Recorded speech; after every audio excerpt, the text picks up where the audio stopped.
好，看到尹锡悦翻车哦，这是不是也代表着这个拜登这4年来他的一些外交策略，或者是他这个一下子拉尹锡悦，一下子拉这个吃破帽，感觉岸田啊什么的，好像都不是很奏效哦。所以你看看他是不是等于拜登对中国大陆的这个战略白忙了一场，而且纽澳现在也是转向中国大陆啊，所以反而更加促使了世界各国跟中国大陆的连结更深哦。那他挺的人啊，一一在翻车当中。那所以我们看看哦，这个中俄朝也因此加深了合作，就在拜登的这个任内哦。目前我们这个最新的消息是，辽宁舰又动起来，大家记得吗？上次辽宁舰一动，就代表什么？军演要来了，那看到现在就是连俄罗斯都一起进入到了东海，跟辽宁舰来进行联合演习，所以就有人讲说，国安消息人士说，可能就在本周末，北京就会展开新一轮对台军演呐。那因为现在辽宁舰编队的位置处在东海，所以可能是在为军演部署。奇怪了，我们前2天大白话节目不是才有人什么赖瑞龙之类的在讲说，因为呢这个赖清德表现得很克制又稳健，所以这次不会有军演，马上就好像开始他们这个自由时报又换个风向来讲话了。那再来，日本也证实俄罗斯的潜舰呢首度行经了冲绳的西南方海域他们的防卫省有提到这个消息，也就是他们也关注到说，看起来中俄这一次的联合军演可能势在必行那军方人士现在被问到啦，就讲说有掌握啦在东海，但是这个是假设性的议题，所以不做多的评论。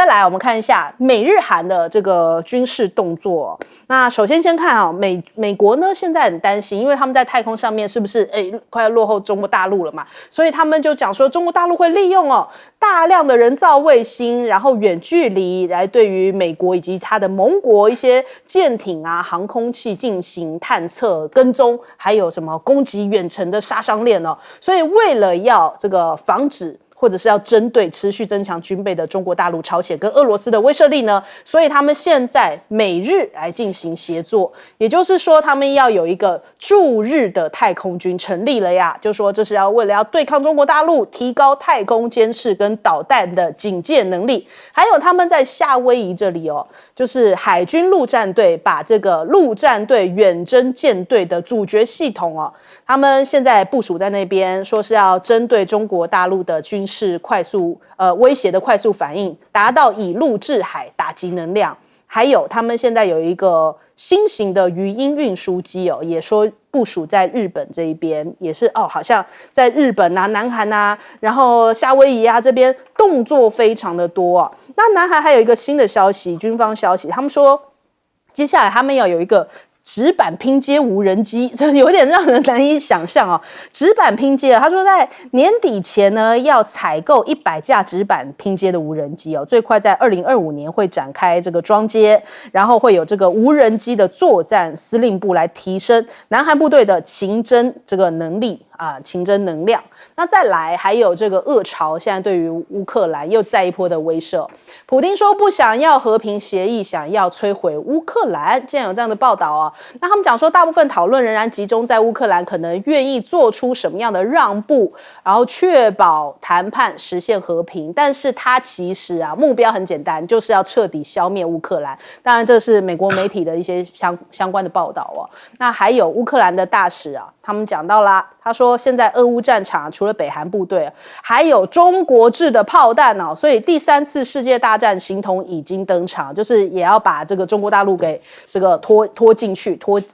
算是扯进来了。那再来还有乌克兰，他们想说要加入北约，但是盟友的反应可能让这个泽伦斯基要心凉了因为他们现在看起来这一些北约外长会议上面是回避了这个基辅的呼吁因为基辅一直说让我们加入北约，但他们就巧妙的避开了这个话题。泽伦斯基现在宣布说基辅呢制造的飞弹要进行测试那普丁这个俄罗斯的国防部他们也讲到，他们现在有一个新一代的高超音速巡航飞弹那它这个是装备在俄罗斯的海军护卫舰上面，而且目前现在已经在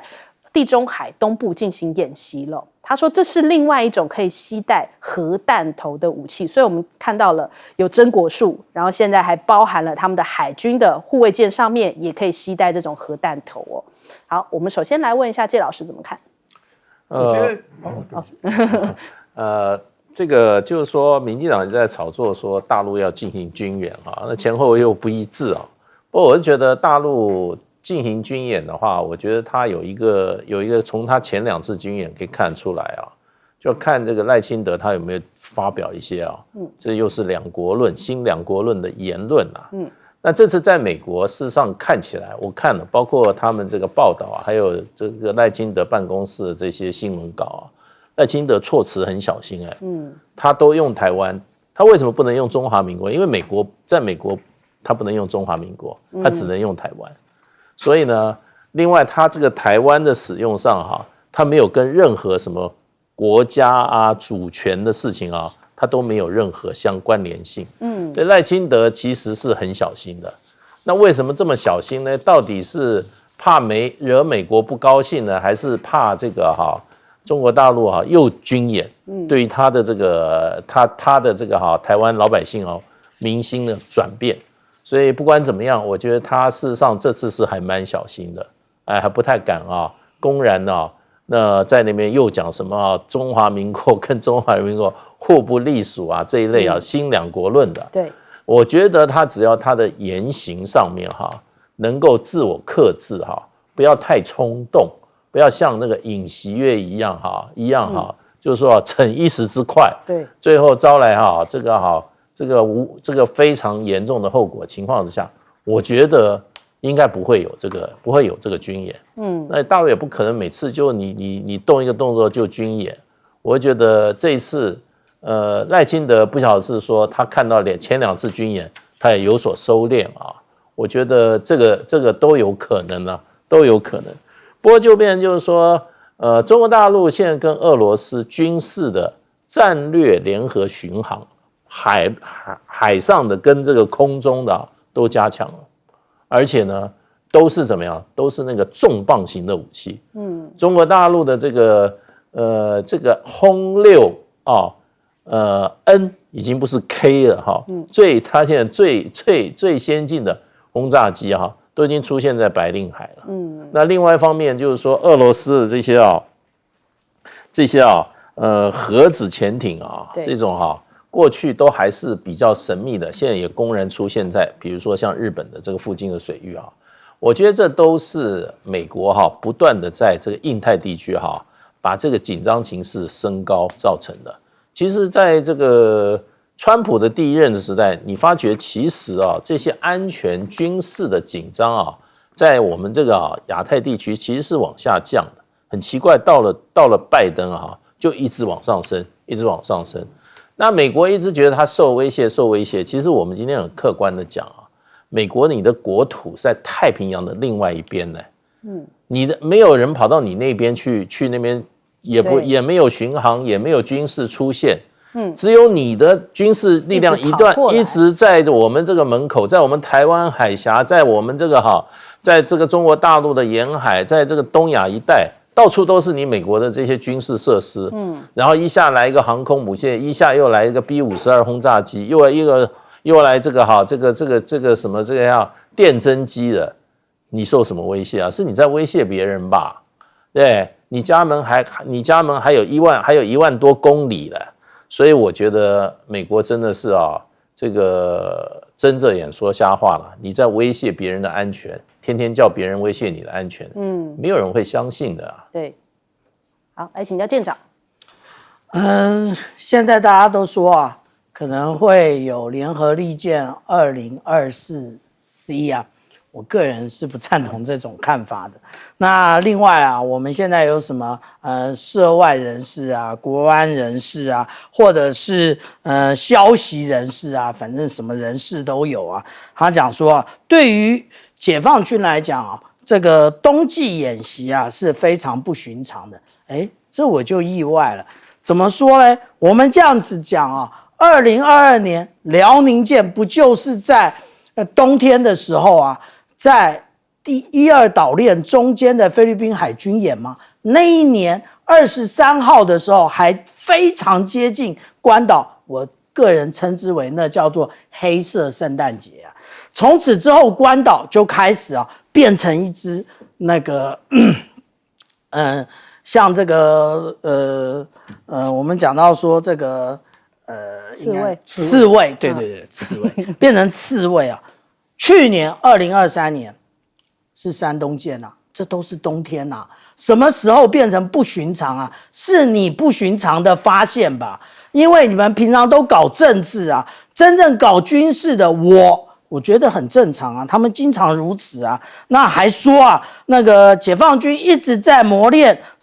夜间作战，在恶劣天候下作战，是他们重要掌握的一项那个战绩。军以战为主，不是就是在最恶劣的情况之下训练吗？这很正常啊。那现在我们看到的是在与那国岛以及西表岛之间，那 Kilo 级潜舰这样子穿越啊，那它为什么上浮？这个才是最有趣的地方。它明明可以下潜的而且 Kilo 级潜舰就是北约组织所说的深海黑洞听不见的。其实这跟另外一件事有关，跟什么事呢？也就是我们看到11月28号的时候，其实我们这边看到的是益阳舰054A， 也就是4500吨的这个护卫舰它其实就是从东海南下，穿过宫古水道。另外呢，我们看到这个是枣庄舰，它直接穿过对马海峡进入日本海。其实海军的舰艇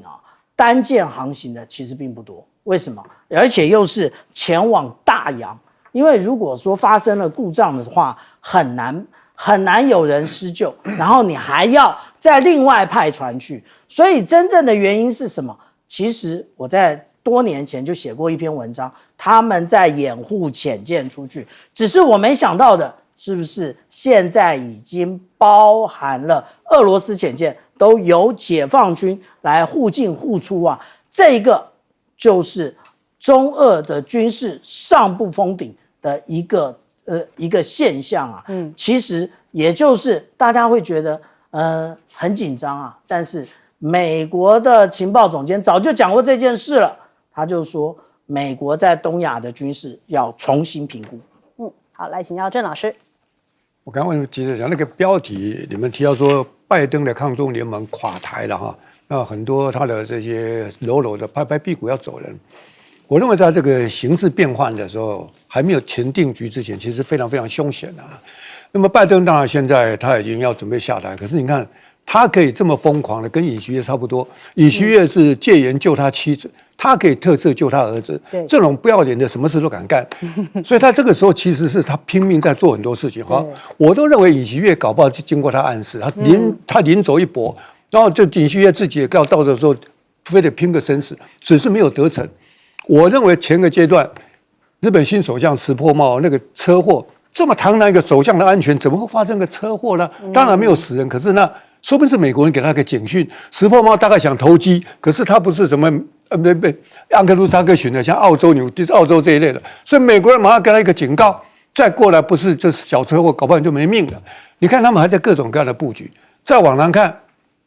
菲律宾现在怎么样？菲律宾那个小马克思拼命要铲除杜特基那个家族，那个是凶残。那个美国对于杜特基家族过去比较不那么亲美，稍微对中国友善一点。这个美国人是怎么样在动？到现在没有停止。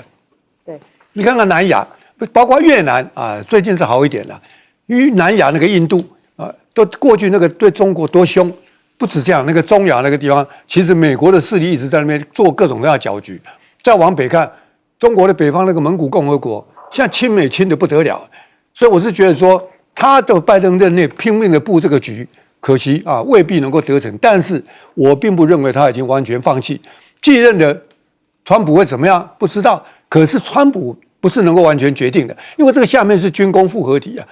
不断的靠着丑化、污名化，为刚刚这个介大使讲的威胁，来给他们很多借口，他们还可以卖军火，他们还可以各种各样的制造各种各样的争端。我认为这一点呢。绝对一定要料敌从宽，我宁可往坏的地方想，不能够掉以轻心。那像你说，就像这个纽西，这个澳洲这些，这投机派嘛，他只是稍微这样子。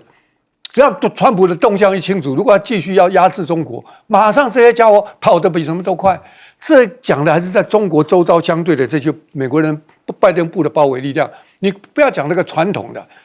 欧盟、NATO 这些北大西洋公约，这些都是，特别是英国从来没有松懈过。所以我是觉得，包括刚才提到说俄罗斯跟乌克兰也是到了一个转换阶段，到底会朝向停火呢，还是停火之前，事实上有人就要把它升高。把它变成一个第三次世界大战，因为如果停止，对于很多原来这些坏蛋、既得势力者，不但利益减少，搞不好还要被清算。他这个时候，他跟你一拼的时候，会出现很多可怕的意外。昨天的南韩这个，绝对要让我们看到，不可以掉以轻心。好，我们先休息一下，广州忙回来。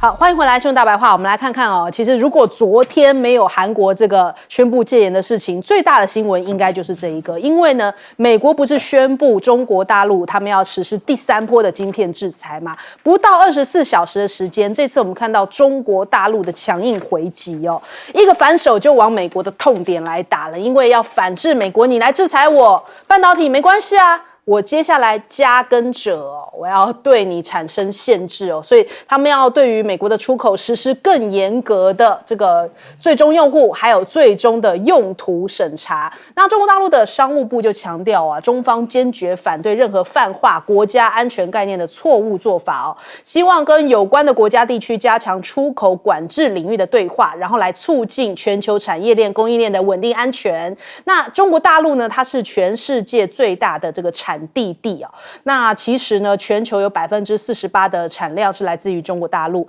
美国每年对于这个地呢需要的量大概是22000吨，占了全球的1/4。那加跟者呢，他们是用在半导体这个先进半导体晶片的关键材料，也是用在尖端武器当中。那更不用说啦，这个加哦，中国大陆加跟者的生产量，加就占了这个全球产量的95%，者呢也占了60%。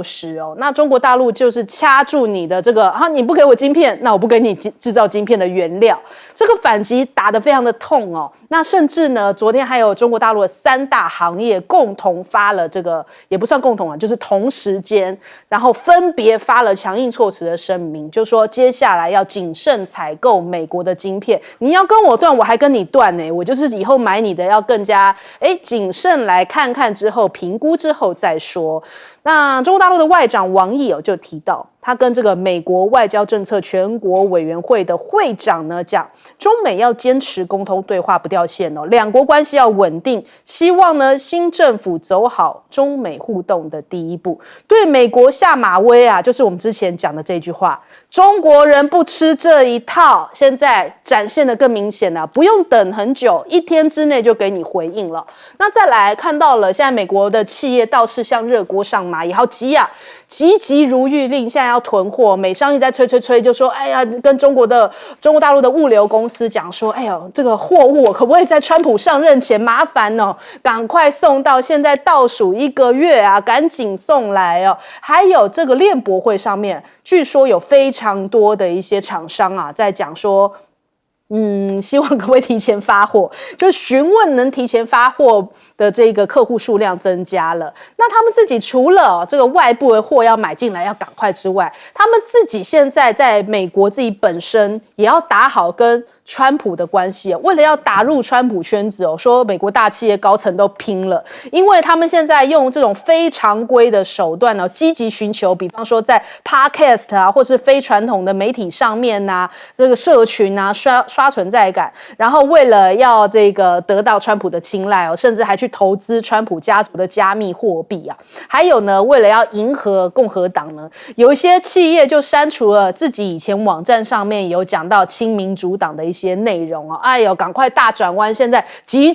啊，各方面都很急那真的对于中国大陆来说的话，你看看现在中国大陆的汽车制造业，比亚迪也好，华为也好，各式各样的一些电动车、新能源车在全全球销售。纽时就讲啦，你美国再怎么样抵制哦，其实也没有办法挑战到、影响到中国大陆在这个市场上的统治地位。所以中国大陆他们现在也有一些迎接关税战的措施哦，在11号的时候会有一个中央经济工作会议登场，也是要制定明年的经济目标还有刺激计划。那再来我们看一下哦，中美其实现在也就是全球押宝啊，两头大厦在对战的时候呢，来看看这两个国家作为代表啊，澳洲这个艾班尼斯，他们现在终于迎来了这个红肉的这个解禁啊，哎呀，对他们来说等了好久哦，先是红酒、龙虾，然后现在终于等到了。他说，对于澳洲的贸易跟就业来说，这是一场胜利呀，非常的欢迎这样的解除限制哦。但另一个人他是押宝在拜登哦。那现在可糟糕了，他跟这个美国企业一样急，就是杜鲁道，杜鲁道现在多急呢？他去找川普啊，因为他也被制裁加税25%嘛。那川普就讲啊，因为这个杜鲁道跟他讲说，哦呦，你加了25%的关税会摧毁加拿大的经济。川普怎么酸他啊？他说，如果加拿大不能每年从美国赚1000亿美元的话，就不能生存了吗？那你就应该要成为美国的第51州，不如你来当个州长吧。哎呦，真是太酸了。我们来问一下季老师怎么看？其实中国大陆事实上话，在过去的8年，其实一直在跟美国在进行脱钩。虽然反对美国的这个对中国大陆进行各项贸易制裁啊，还一直跟美国讲说，就是说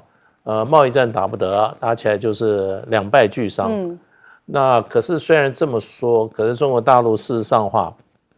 跟美国在准备各种美国的这个贸易的报复的部分这个已经都准备好了。就以这个稀土来讲中国大陆稀土过去它没有完全归于一个中央的管制机构，可是就在美国跟中国大陆，就在川普的前任开始，中国大陆开始整顿它的整个的，把它的稀土产业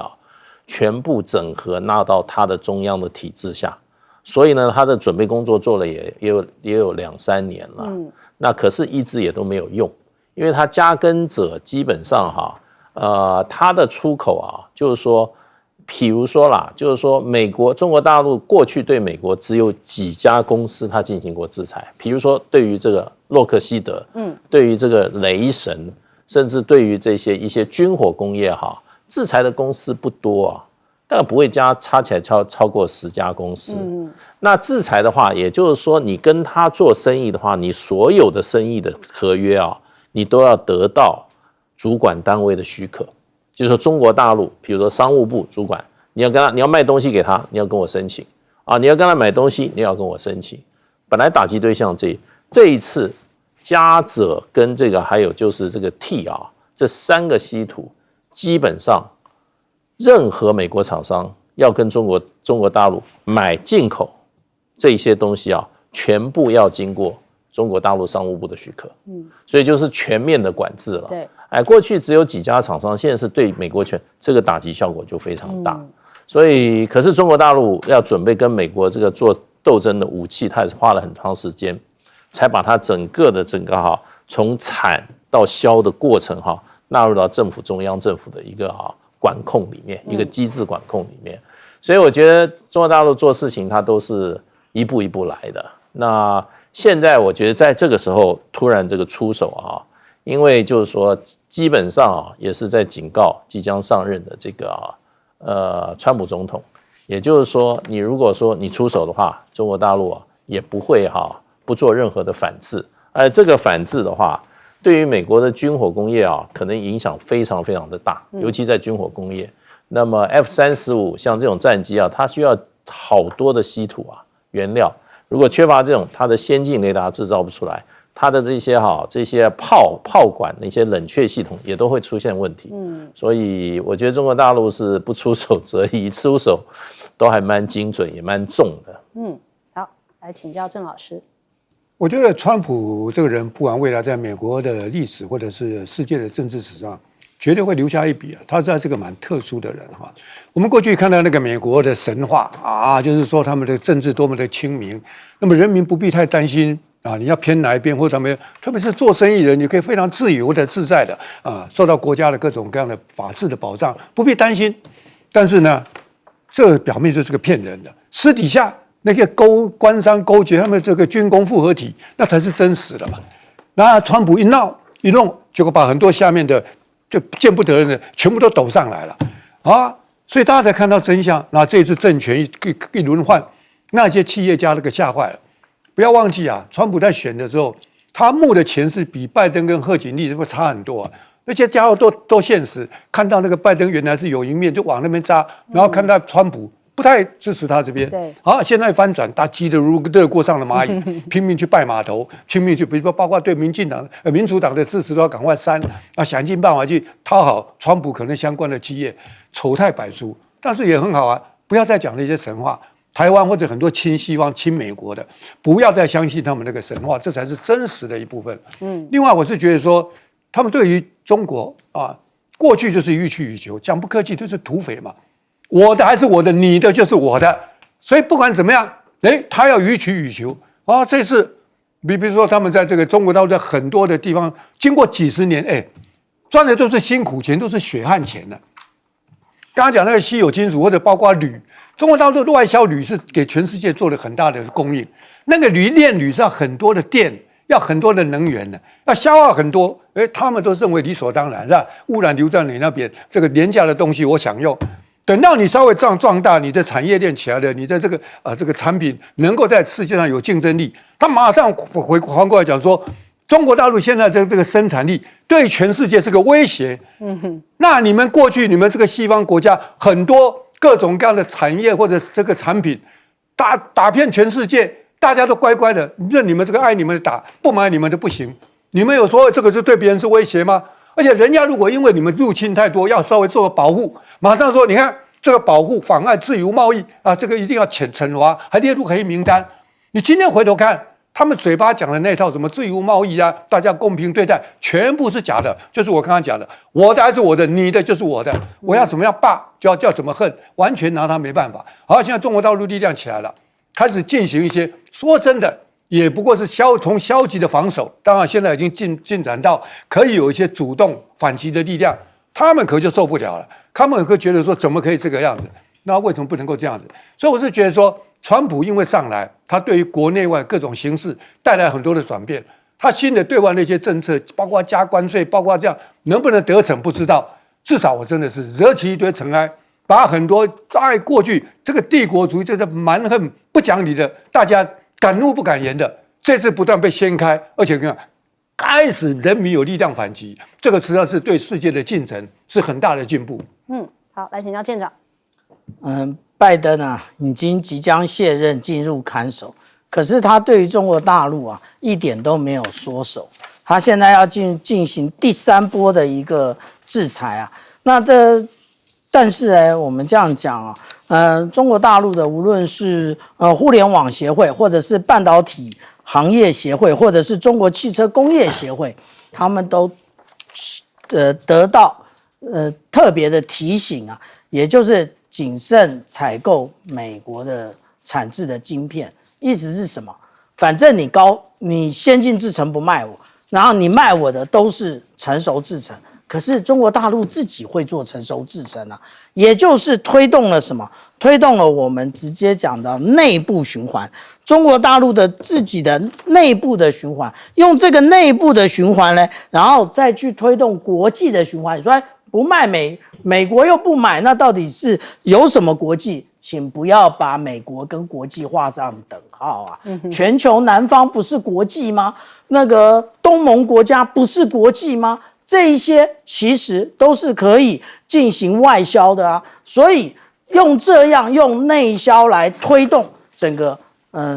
这一个产业的实力啊。那刚刚有没有讲到说有关于镓啊，有关于锗啊，有关于锑？其实这个都是非常尖端产业需要用的。例如说，我们讲到说中国大陆产量95%的镓，它其实用于发光二极体跟雷射二极体。那锗的话呢？其实它是用于半导体以及超导体的部分啊。那至于锑呢，它是用在电池合金的部分。也就是没关系，你对于中国大陆输美的各种产品，你都各种管制，没关系，我原料也不卖你，这个就是一种表态。意思是什么？意思就是你小院高墙也没用，中国大陆是没有在怕你的。那另外啊，那当然啦，那个中国大陆有卖一个很多的，就是石墨烯啊，做护腰啊，做护膝啊，对不对？现在的石墨产业也对美国进行限制，你多买一些护腰嘛，多买一些护膝嘛，从中间提炼。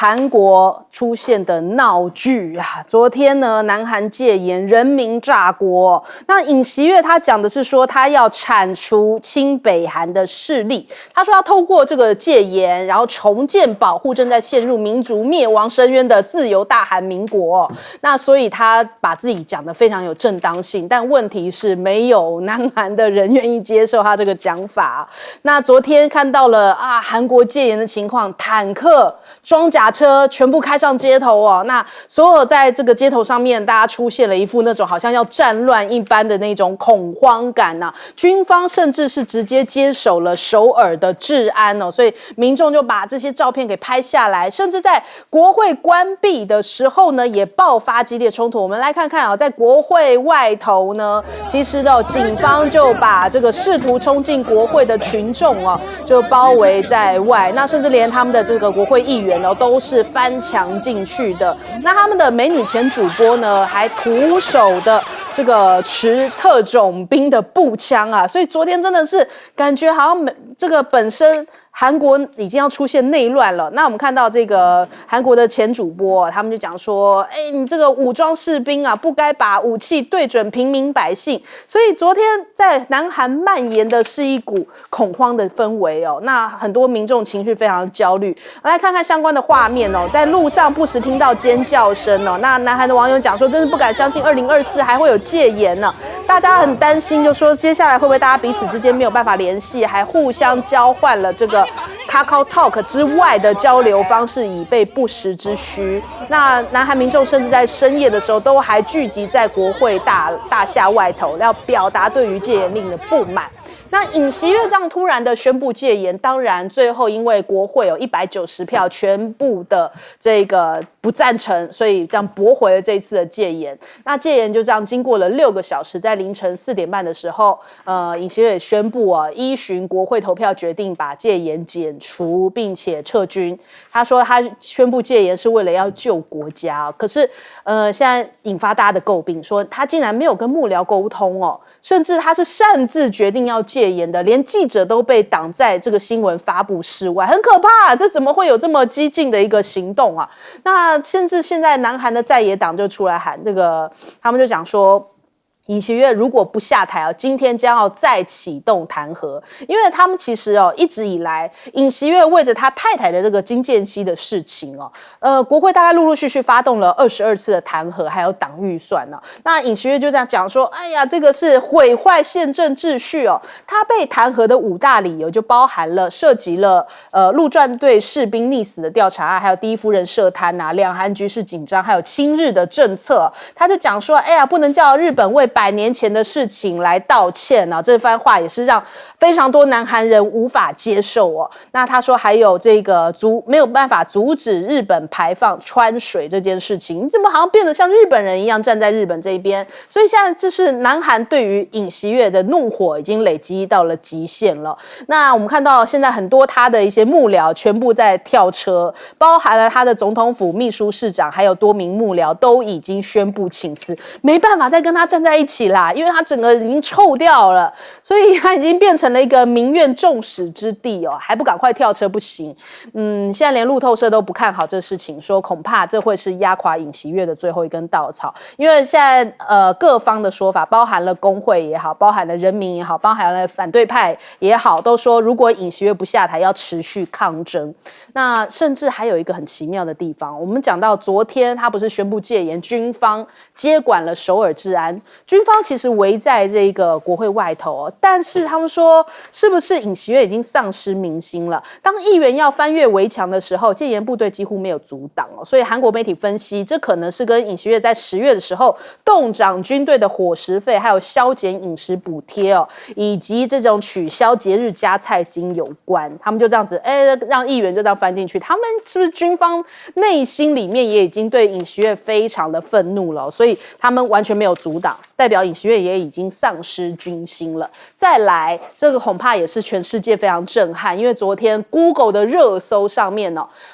大家都在搜寻南韩戒严、韩国戒严这些词句哦，变成了热搜关键字。那连南韩的网友他们自己彼此之间在这种社群上面的讨论都说，大韩民国出现史上最卑鄙的总统啊，这脑子是有病吗？还说太疯狂了，宣布戒严只是为了要保护老婆跟买酒的钱。那微博热搜也是这个在榜上面全部前头就是大概第1名、第4名哦，也都是在讨论说南海到底发生什么事情啦，尹锡悦的弹劾案相关的事情。那更扯的是说，连白宫都不知道这件事哦。白宫跟美国国务院都讲说我们并不知情哦，所以尹锡悦真的是蛮干啊，这完全连美国都不知道，连他自己的亲信周遭的人都不知道，国会也不知道，就这样自己宣布了哟。所以美国国务院就在讲说，他们没有收到尹锡悦的公告，会严正来关注南韩的事态。然后白宫也正在跟韩国政府保持联系，连日本都讲说非常震惊这个消息哦。所以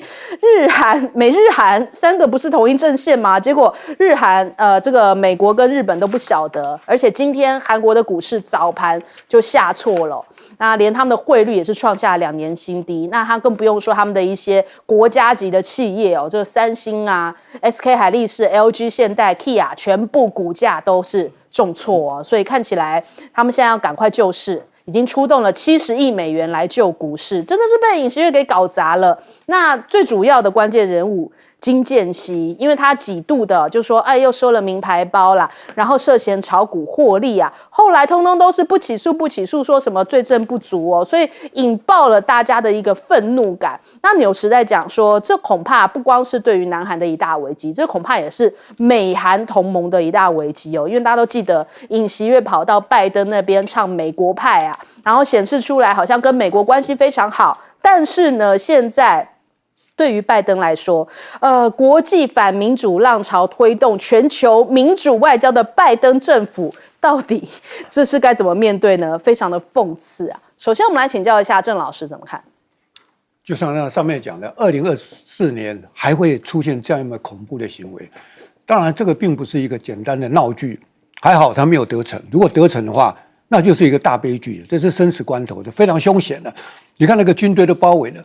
这些议员是要翻墙进去，而且民众是跟军警是对峙。这一次听说这军人没有那么样的强力的阻止这些反对派议员，就是尹锡悦在军方做了很多不得军方民心的这个军心的事情。对，要不然这个事情发展下去，恐怕未必是这样子。所以你看到那个主播为什么挡着枪口？如果没有韩国的人民如此的坚决站出来，那这个恶棍可就得逞了。这是第一个，其实非常凶险的。表示说我们在台湾。在很多地方不要掉以轻心，因为这怎么可能呢？来到这一个正的21世纪的时候讲那个话，其实都低估了这统治者那个凶残的统治者为了权力不择手段，那才是真实的。第二个，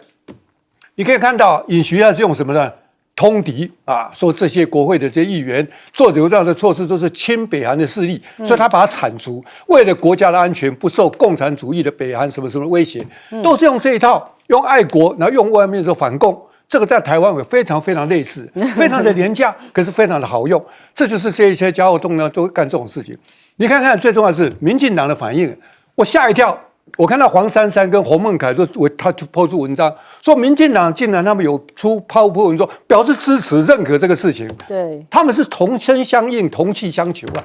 你看看这个本质上多相近，不要以为说像看戏看热闹，这个可一点都不好玩。第三。那这个事情一发生到现在，不只是这样的，我其实很好奇，说各种各样的反应。第一个当然最关心是美国人到底事先知不知道？美国人很有趣，第一个不要说是吗？这什么还在了解这个状况？最早的反应，然后再来就说，我马上发表说我们并不知道尹锡悦事情要做这个事情。第三，当这个国会发挥力量，把这个戒严解除之后，哎呦，美国的发表说他们如释重负嘛。其实美国知不知道啊？我先没有办法做判断，但我要讲说，如果这个是发生在北朝鲜、发生在中国、发生在俄国，你看看美国是什么态度？不分青红皂白，第一时间马上作死，然后第二时间马上谴责，第三马上各种压力进去，这是他们的作为。可是这一次是亲美国的尹锡悦啊。他搞不好在看他能不能成功，先保留了，所以他到底美国事先知不知道啊？不予置评。他的事后的反应其实是很糟糕的，非常的双标的。另外，其实有个很重要的，这次事情刚刚主播提到，全世界都关注，对，这个就是现在比较好的优势。我看那个视频，他们韩国的反对党。李在明一路开车，一路用视频在 YouTube 里面马上就发出去，号召民众要去保卫他们的民主。那么连马斯克第一时间说打问号，真的吗？后来说哇，所以呢，全世界几乎热搜，这个就表示说，独裁者在这个相对，如果要过去，我跟你讲，他只要控制他们的官方媒体，马上所有的消息都不见了。那最后这个事情，连韩国的工会都起来了，宣布罢工，所以一定要让尹锡悦下台。没有到他下台，绝不停止，更不要讲股市各种各样。所以呢，这个事件还没有结束，还在发展之中。那连戴清德都表示关切，我们台湾的老百姓一定要关切韩国这个模式。民进党搞不好心里见猎欣喜，他们一定很万谈说怎么没有成功呢？成功就可以比照办理，复刻了，这就是他们自己一样。民进党今天在不得民心，尹锡悦是17%，他最硬干，而且现在要惩戒了。军方啊，包括他们的国防部长，连不要讲反对党说他如果不下台要弹劾他，连他自己的执政党，对，很多人就赶快辞职啊！如果跟那个总统无关，说我跟我无关，他们已经通过要叫这个尹锡悦退党，尹锡悦的内阁要总辞，不能够继续下去。所以这件事情，我们台湾一定要引以为戒。好，来请教谢老师。这个尹锡悦用来那个戒严的理由哈，他说韩国有潜伏在国家里面的反国家势力，要推翻韩国的制度。我还第一次听说韩国还有一些潜伏的势力啊，推翻国家制度。这个讲法，我觉得好像跟这个我们现在民进党有一批人想法很相近哎。民进党每天散布台湾内部有第5纵队。对，然后还有什么在地协力者啊，天天散步的，我觉得他们真的跟那个尹锡悦真的是有通气的，这个非常的像，所以尹锡悦可以干这种事情，我真的怕这种事情我们在台湾也发生。这该不会是美国的中央厨房教各个？对啊，我真的希望我们台湾不要，因为他们想法相近就是掌权了，他还觉得。里面有些人要出卖这个国家，有一种被害妄想。哎，对，其实我觉得尹锡悦最大的错误就是说，韩国的这个政府或民间反对的是尹锡悦，不是反对韩国这个国家。对，他要搞清楚，他把反对他的人把他抹黑成反对韩国。哎，这个做法不是跟现在这个我们台湾的这个执政党一模一样吗？对啊，真的是一模一样。所以才会有立刻这个民进党什么，我看这个报纸上登的，后来就删掉了，在他们好像是立院党团的一个什么样的一个网站上，在 Threads 上面，哎，对，就立刻就登一个，好像要跟尹锡悦怎么遥相呼应的感觉啊。那另外还有一些他们这些绿色的这些媒体，还网红还说，我们是不是可以比照？要看看，可是你看看，就是说。这个你不得不钦佩韩国的这些正义之士啦你看他们对于这些搞不清楚状况被拿来当工具这个军队，他们是毫不假辞色对，倒不是说今天怎么讲说这个军队怎么样如何，军队其实就是一个口令一个动作，可是呢，你看到他这个人民反抗精神是蛮强的，韩国人还是蛮强悍的还是蛮强悍的。那不过下这个命令的人真的就是说，尹锡悦这个人真证明他这个不但没有能力，而且他的脑袋有进水。对，这个不是就自杀的行为吗？现在韩国现在要开始要弹劾他了。对，他是怕被弹劾，所以搞了一个这个自己政变这个是带头政变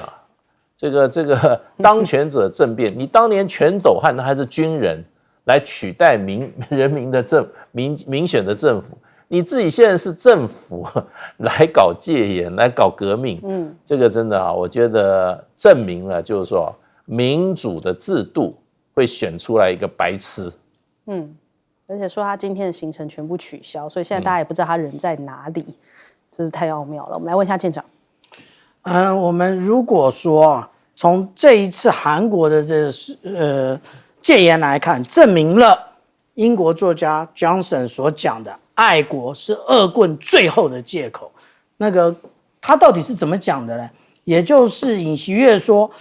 通过实施紧急戒严，将重建捍卫自由大韩民国，以防国家走入亡国之路。原来韩国要亡国了，我们大家都不知道。对，那如果说我们看昨天晚上的这个状况啊，也就是说，这边是由数千的人民啊站在这边，然后前面是警察挡住这个位置，那其实国会议员在里面开会讨论，这后面这个运动场竟然变成直升机降落的地方，然后他们的那个部队呢，然后就直接的从后门接近啊。为什么说这一次是人民的胜利啊？我们仔细的看啊，也就是说，我们在这边看到的这些国会议员未必是很会翻墙啊，但是人民在后面帮他推进去，让他能够进去投票，190票包含了朝野，全票通过。这一次这一个戒严是不成立的。那另外这些妇女就还有人民全部站在国会前面。然后，甚至我们刚刚从影片上面可以看到啊，就是这些军人要去把这些人民推开，人民完全不假辞色，直接把这些军警推开啊。那另外啊，我必须要在这边谈到啊，那个我们看到这是他们的官方通讯社韩联社，他们竟然我们从台湾来看，真的是竟然啊，韩宪法专家尹锡悦实施戒严法。存在违宪之嫌啊！如果换成台湾的中央社会怎么讲啊？就是他一定讲说，哎呀，这个绝对就是要防止那个岛内的什么第5纵队啊，什么跟中国大陆的里应外合啊。所以啊，我们这样子来看啊，韩国的他的官方媒体啊，仍然没有丧失他的一个理性，以及他对于新闻的专业。至于这次这个部队啊，其实是素有啊这个叫做白虎部队的707的这个特殊任务部队，它其实是反恐以及应对紧急事件的，结果被尹锡悦来搞来做这一个戒严啊。其实我们来看这个部队，它是以志愿役为核心。为什么以志愿役为核心？因为讲话会听啊。如果有义务役的在里面，一定表达不同的看法。但是连志愿役的部队都这么慢才出动，其实他们有媒体说这个叫做很克制啊。我的解释叫做消极抗命，因为经过这么多年的民主法治的这教育啊，部队很清楚谁是对的，谁是错的。